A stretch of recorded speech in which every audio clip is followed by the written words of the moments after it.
Hello everyone, my name is Rosenbrand, and welcome back to Back Alley Knife Fights, the series where I play fighting games and talk about my experience playing them. What you're seeing here today is about 30 minutes worth of Melty Blood type Lumina gameplay that I've recorded for all of you. This is by far the fighting game I've probably played the most in 2021. Well, I guess, depending on whether or not you count Gundam Extreme vs. Maxi Bustan, because that by far is my most played game this year still, probably, but yeah, if we're talking traditional fighting games, Melty Blood type Lumina is definitely in the #1 spot. I played plenty of Guilty Gear Strive earlier in the year, but, you know, I didn't really stick with it for super long. I played quite a few games as Ramblethal and had a good time with it, but nothing can really scratch the itch for a fighting game for me in the same way that Soft Circle French Bread games can, so I was very excited for this game when it was first announced, and it didn't take long for it to actually come out between the announcement and the official release, which was really cool to see. And overall, I think this game is really great. I think it does a good job of being a step forward for the Melty Blood series.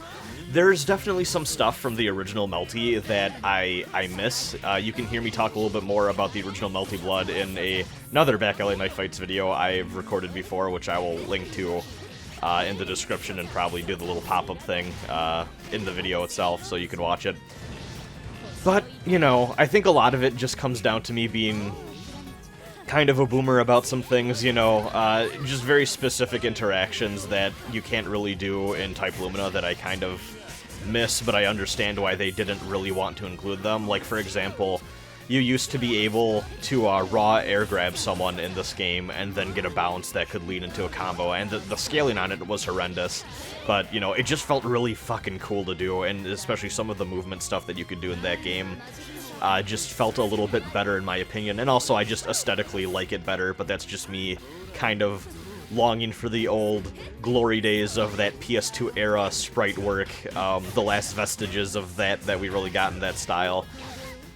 I just think that original Melty Blood is one of the prettiest fighting games to exist, alongside like Capcom vs. SNK 2, which I know is kind of a mishmash of many sprites and stuff, but I really like the aesthetic of CVS 2 as well.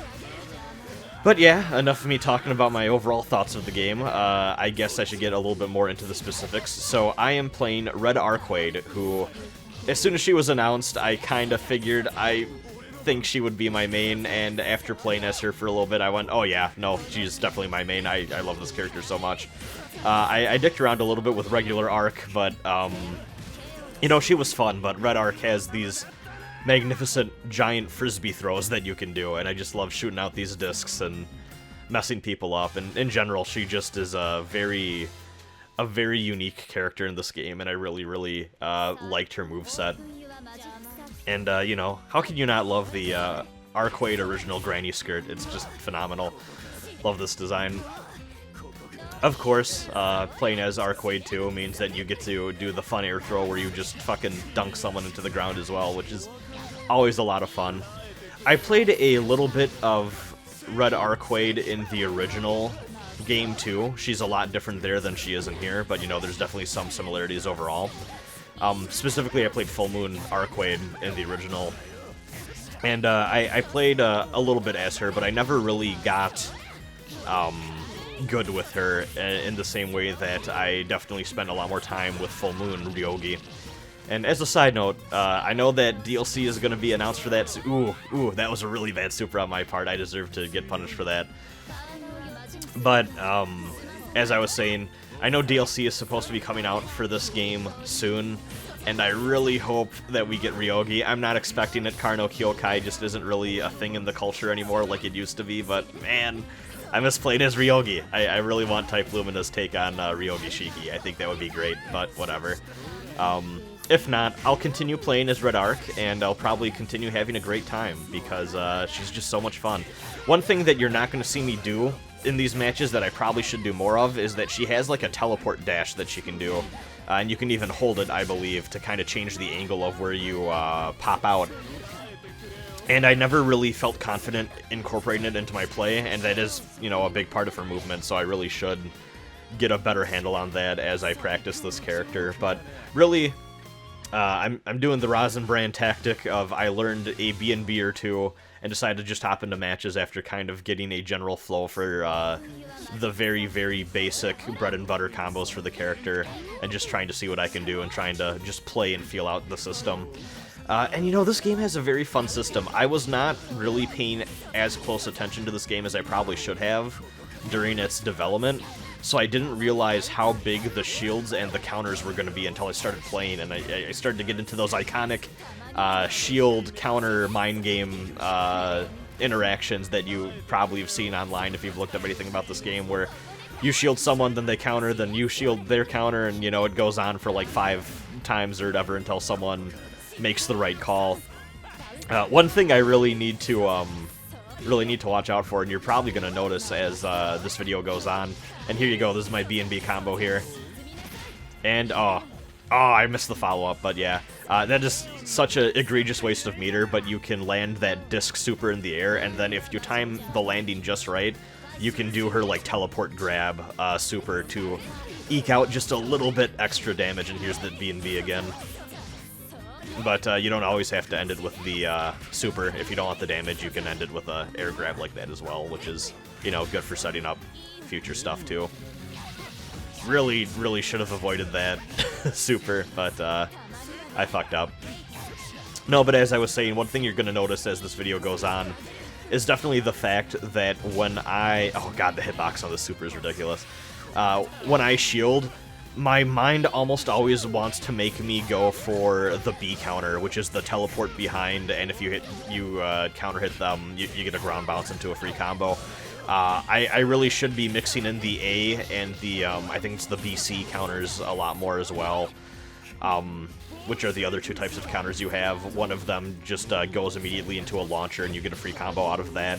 And then the other one is just kind of a strike-through that is also very important for getting out of the corner, or just even for reacting and making sure that you can counter their counters in case that you're in those sort of counter wars that end up happening when you keep shielding each other. But no, my mind keeps wandering to hitting the B button after I see that I've shielded something successfully, and I really need to train my mind to use the other 2 options. You know, playing rock, paper, scissors, you'll only get so far if you only use rock all the time, right? So this match here I remember with the Juice Man. I remember having a really, really good set with this player, and I believe I actually used this particular footage in a different video I made where I just needed, you know, some footage to talk over, one of the update videos I made a little while back. But it's always really fun playing these long sets in ranked with people. It's best 2 out of 3, so whoever gets to 2 game wins first. That's when the set ends, though you can continue in like a private player lobby. It allows you to do that from the menu if you want to. But it's really fun getting into these situations where you find someone who you feel like is right around your skill level, and you really are able to do that best 2 out of 3 and really start to learn the matchup and how they play and kind of adapt. You know, that's the beauty of fighting games, right? Is you can know your character, but part of the battle is also learning your opponent and trying to figure out what they like to do, what their general game plan is, and not just how they're using their, or not just what their character can do, but how they use their character as well. You know, I'm sure that there's plenty of people when they fought me that saw that I wasn't using Red Arcueid's advanced mobility options as much as I probably should be, and they probably took advantage of that, and were able to get away with things that I shouldn't let them get away with. But that's what kind of playing fighting games at this mid-level is, I feel, in a lot of ways. And god, I fucking... Ooh, this super makes me so mad. Just so many horrifying memories from both versions of Melty Blood. Both this one and Type Lumina. Or, both this one and Actors Again Current Code, rather. That ridiculous maximum spider, maximum CL super that she can do. That just fucking will hit you if you're doing some bullshit that isn't safe. Is oof. Just always something that's very scary to have to look out for when you're fighting against CL. You can see me there. I can't remember the name of it exactly. I think it's Moon Drive you saw me do. That basically works in the same way that the is it Phase Shift? Or, I think it's Phase Shift, and, or Grid Shift, maybe, in Under Night works. I really do like that they've incorporated a little bit of Undernight DNA into Type Lumina. It definitely feels closer, like, you know, if Type Lumina exists on an axis between the original Melty Blood games and Undernight, I definitely feel as though that it leans closer to the original Melty Blood games, which I like a lot, because, frankly, after playing Melty Blood, I was like, oh, I think I like this a lot more than Undernight, actually. And don't get me wrong, I still like Undernight.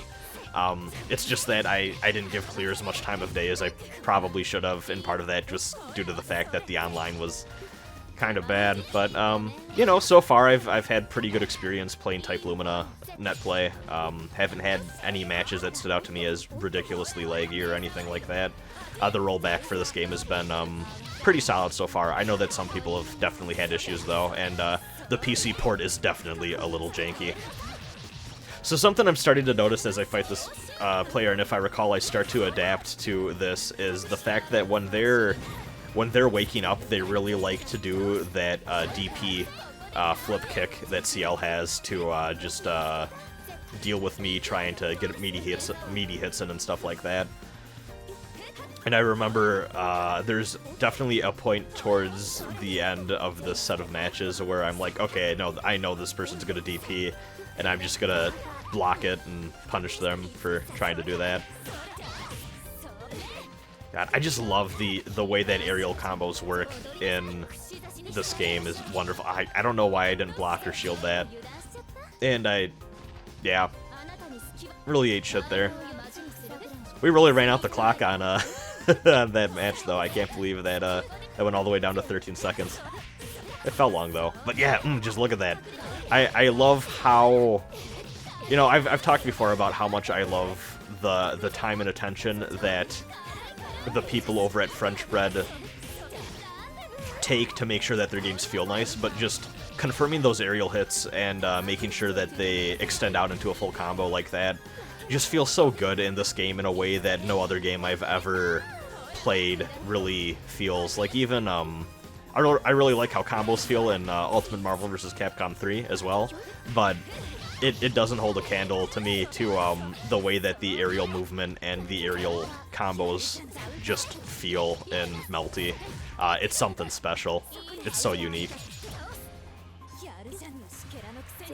Now, this was me being cheeky. I had a feeling that this CL was going to throw out something, so I went, you know what? I have the resources for it. Why don't I just try to get the last arc?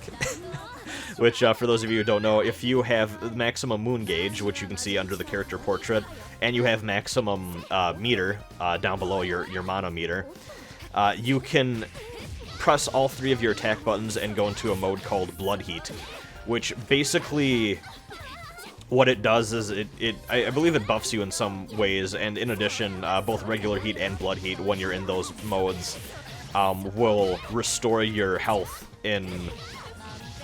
See, like, if you look at CL's life right now, after I'm done with this combo... ooh, that was a good shield on my part, too. But yeah, you can see, she activated Blood Heat. All of that dark blue life that she has was being restored as she was in that mode.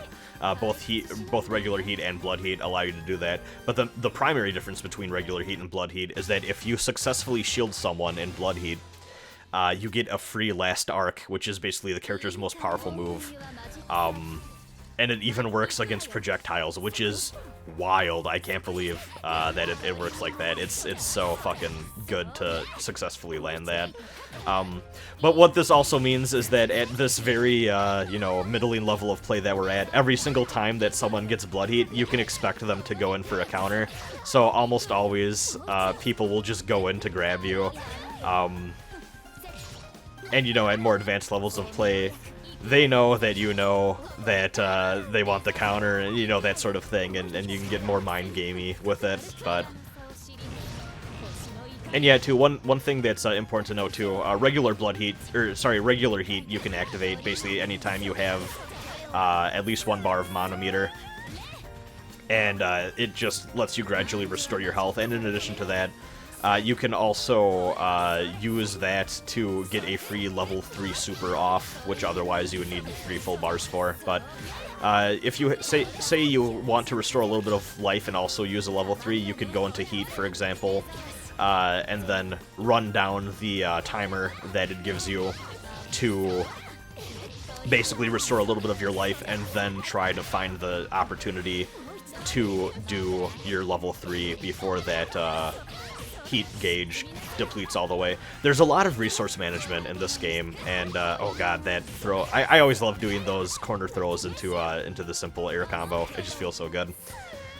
But yeah, there's so much to keep track of in this game. I do think that this game is pretty accessible, all things considered, for an anime fighter, but you definitely need to be keeping track of your moon gauge. You need to be keeping track of your mana meter. You need to be keeping track of your life, of course, and then also too running the risk versus reward in your head of using those resources. You know, do I want to use some of my moon gauge to do a moon skill right now, because those moves are really good?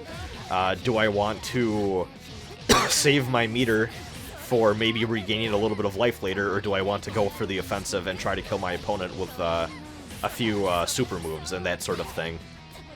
It can be very, very tricky to get a handle of the rhythm. And right there, I just wasted that super. And you can see that Arcueid is using some of the more advanced techniques that I talked about.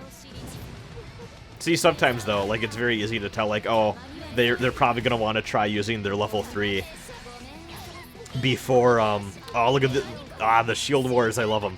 But in that instance, that Red Arc player that I'm fighting against, you could tell, oh, hey, their heat gauge is running down and I'm running towards them. I bet they're going to try level 3 in here. And I decided to block, and that worked out in my favor. So, here we go. There's that B&B combo I've been working so hard for again. Kinda mistimed the air super there, so I didn't hit it as direct on as I probably should have. And, oh, that hitbox. It's so filthy. It's my greatest asset, but I am not immune to also being hit by the ridiculous verticality of Red Arc Super. Couldn't really get anything off of that. Almost was a good shield counter, but oh well. Happy I went with the low there, though, so I didn't get countered in return, but couldn't exactly take that round. Very unfortunate. But no, I definitely think that if you have been interested in trying out Melty, or in general, playing a fighting game and this sort of, like, hyper movement style, like jumping around in the air and doing air combo stuff kind of appeals to you, I think Type Lumina is probably the most accessible point to that so far. I still definitely recommend people check out the original Melty Blood, especially the community edition is phenomenal, especially with the newer Concerto front end that people have made for it, so look into that too. But Type Lumina is some of the most fun I've had with fighting games in a hot minute here. And yes, the Shield Wars again, but I won out. Again, kept just hitting B like a goober, but there you go. I managed to get the follow-up super that time. Feels so good. Oh, that was almost a perfect. If I hadn't have charged, I could have made that a perfect. And there I am being a little goober and saving that round for Twitter because I thought it looked cool. Going up against someone with the 8 current win streak, which always makes me a little nervous. I really love that they show your opponents or your win streaks when you go into a fight, because it can really psych you up, but it can also lead to some hype moments. Like, I streamed Type Lumina a little bit after it came out, and I think I fought someone with, like, a ridiculous, like, I don't even remember what the win streak was, but it was, like, I want to say it was, like, 20-something, or maybe it was somewhere in the teens, I can't remember, but it was a pretty substantial win streak, if I recall, and I somehow managed to take one game off of them and end their streak, and that felt so good. Like, that was such a confidence boost for me. Like, yes, I can defeat the Titans when push comes to shove, sort of thing. And sometimes it's just nice to have those little victories, you know. Again, that Frisbee Super did not exactly hit as direct as I wanted it to, but I did manage to get the follow-up Very, very useless second super there. Every time I play with friends, they're like, Rosin, don't do that. That's such a waste of meter. And I'm like, I know, but it looks cool, and I want to do things that look cool. I'm a lost cause sometimes, but, you know, I'm having fun. Uh-oh. Ah, see, that was some Galaxy Brain shit, right? That's why this person has an 8-game win streak. They're like, I know better than to hit back right now. We're not doing the shield war bullshit. I'm just gonna grab ya. I need to get a little bit better with crouch shielding. I think there's so many times where I'm in neutral where the opponent goes for a low and I crouch, or I don't crouch shield. I shield high. And I really need to get better with that. It's something I noticed even watching these games, but something I've just noticed playing the game in general. There have been so many times I've gotten fatal countered because I fucked up. And that person was smart and delayed their blood hate. I'm not rushing in to let them get their last dark. Went for an air grab.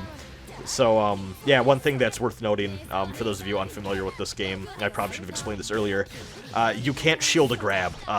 In fact, your grab will go right through the enemy's shield. So, when they're trying to get their free last dark from a successful shield block and blood heat, the best thing to do is go for a grab. But since they know you're going for a grab, and the rock, paper, scissors of attacks, blocking or shielding, and grabbing, attack speed out grabs, so, you know, that gives them the opportunity to attack you, and yeah, there's a huge mind game component to that.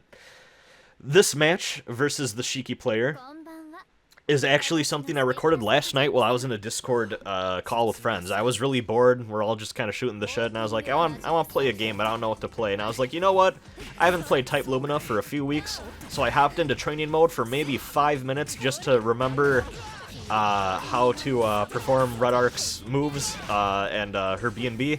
I proceeded to not use that B&B, I think, in these matches just because I'm rusty. I'm really rusty, unfortunately. That's what happens when you stop playing these games, unfortunately. It's just a sad truth of the matter. But I decided to play my first set of ranked games on... ooh, that was a really good shield on my part. I decided to play my first set of ranked games on PC, and it was against this person playing as Shiki, who I believe was rank B and had a pretty, I think it was like a 60% win rate. I don't exactly remember, but it was clear that they had a pretty solid record, and I was going in with my clean PC 0-0 record, and they kicked my ass the first game. I unfortunately didn't save the replay. I would have included it if I had thought to. But I managed to get the second and third games that we played, which I somehow managed to win, and I could not believe, because they were very clearly a more skilled player than I was. But I managed to, you know, I believed in myself and I pulled through, and I was very proud of these games that I played with this Tono player. I was actually streaming this for my friends on Discord too, and I think they both pointed out that they used the custom colors to make Shiki look like, I believe his name's Battler from the visual novel Umineko, which I haven't read, but they were kind of laughing about that. They're big Umineko fans. I have a lot of friends who are big Umineko fans. Never read it, but I have to read Higurashi first, if I ever get around to it one day, but... yeah, like you can see, this person knows what they're doing. Like, that's some good shit right there. But managed to get the shield and got the free ground bounce into a combo off of it. Felt good. Felt very good.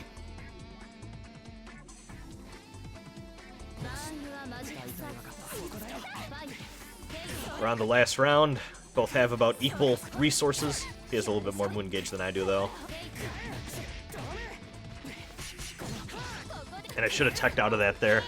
Always a pain when you look at their counter gauge and you see that you could have escaped a combo, but you did not correctly tech out or whatever. And speaking of teching, he did a good job teching out my my grab attempt there. But yeah, look at these are some clean combos. This person really knows what they're doing. I really respect their Shiki play. And this is looking pretty bad, but after a little weird, awkward shield face-off, I'm believing in myself. Really fucked up using that level 3. Should have just tried to heal my life. And I'm worrying, and there we go. There we go. Just panic and throw out a moon frisbee. Worked in my favor. I believe when I was at that point in my little Discord call, one of my friends said, "Damn, I actually didn't think that you were gonna win that one." And I was like, I didn't either. So, you know, after a very rough first game, which unfortunately, again, I wish this game saved replays automatically. It really frustrates me that a lot of fighting games don't do that.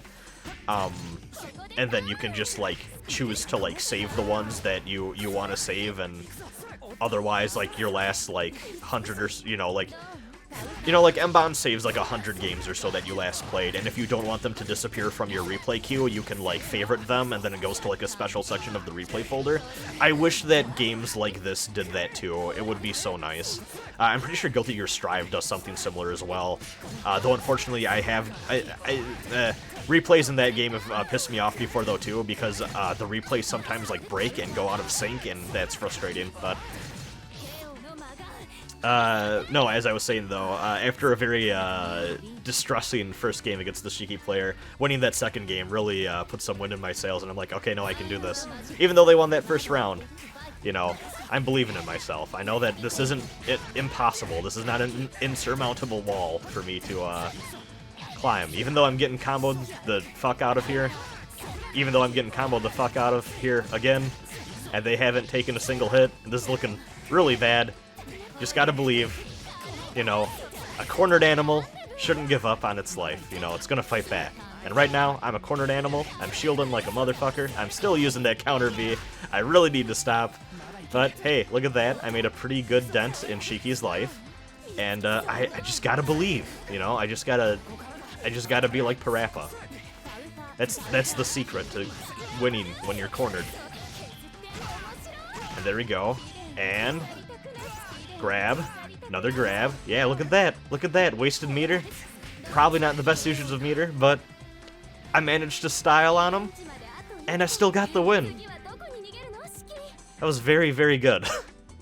Now this is terrifying, because I can tell that they are clearly, in many ways, they are a more skilled player than I am. They now have one more round to see how this goes. That was, I think, maybe one of, like, 5 times in this game I've seen an air tech. That was very interesting.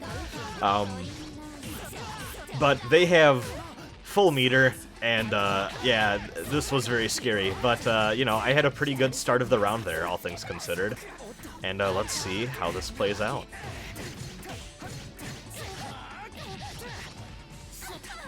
I don't know if that air grab could have actually continued the combo. I'm not familiar enough with how Shiki plays, but luckily, whatever they were trying to do there, it didn't work out, and I was able to counterattack.